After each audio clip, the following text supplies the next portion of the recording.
Hey all, Heretic here, another Hearthstone Battleground Player's Guide, and I'm here to bring you the information you need to help you win with Cookie the Cook. So get comfy and let's dive in. First, let's talk about the hero power Stir the Pot. This costs 0 gold and reads, throw a minion in your pot. When you've gathered 3, discover from their minion types. So first things first, this is important. You can target the shop. You do not have to only target your board. You can, but the shop is what you want to target. It costs you nothing if you target the shop. You have to buy them if they're on your board. Just a surprising number of people don't know this. Now you do. Now you're going to see a lot easier how people are winning with Cookie. Just target the shop. So when you use your hero power, every time you target it, basically you're checking a box of a type of minion. So if you hit, say, an elemental 3 times in a row, when you discover, you're going to discover 3 random elementals from tiers you have access to, and that's it. You're not going to discover anything else. But if you target different families, depending on the number of them, that's how many of each you're going to get. So 2 mechs and a Murloc, you're going to get 2 mechs and a Murloc. Just keep this in mind. Not all the time minions you want, their families are going to be available for you to eat. Sometimes you might have to eat things you don't want. So really think about what's in those families at the tier you're at. You know, in the early game especially, if Quillboars are in, you can get blood gems. Target Quillboars. That way, hey, at least I'm going to get a blood gem. There's a lot of different ways this can play out. If you have a Nightmare Amalgam, basically any buff you get from any family can be attached to it. So just think about the minions you have access to, even if they're ones you don't want, when you have to target the shop in that way.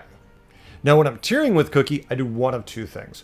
Either I do 3 on 3, or I do basic curve. And basically, it depends if the lobby is full of really high tempo heroes, if prizes are in, all these things have to influence what you want to do. So if there's a lot of high tempo heroes, then I probably do basic curve.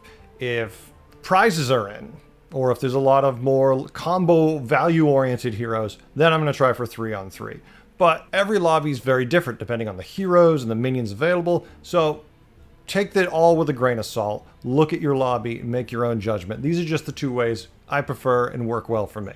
Now, when it comes to the minions and the strats I use with Cookie, everything works. So what I mean is, because of the nature of your hero power, you can target to find more of the minions you need. So you can basically play whatever it is you want, whatever's strongest in the lobby you're looking at. But that being said, if you triple, say, into something really decisive like a Mama Bear, a Greasebot, Baron Rivendare, these things might make you want to rethink what you're doing if the board you have isn't that great. If you're rolling Beasts, your board's not really developed, but you triple all of a sudden into a Dazzling Light Spawn, maybe Elemental's a way to go. It depends on your lobby and what the setup is like and how confident you feel that you can pivot it. But just don't tunnel vision your way into an 8th place. Cookie's good, Cookie can help you get to where you want to go, but if you play it wrong, you're still going to lose. Now, when it comes to countering Cookie, that's pretty easy. It's a normal game of BGs. Keep an eye on what family they seem to be playing, and I would just counter that as normal.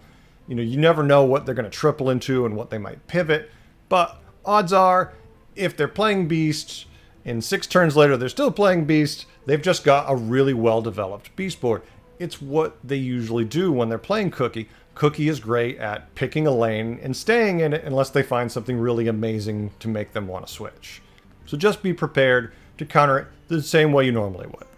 Overall, Cookie is a lot of fun. I really enjoy playing Cookie. Cookie allows me to play the family I kind of want to play, unless I triple into the power minion, and then I probably want to switch to whatever it is. Because if I've got a mediocre beast board and all of a sudden I see a Greasebot, odds are I want to play Divine Shields.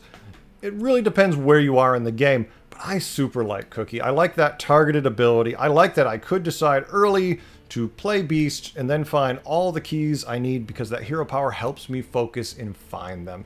It's just more enjoyable way to play the game for me when I can get what I want, or at least give me some nature of control. It's still RNG. I still might not find all the things I want.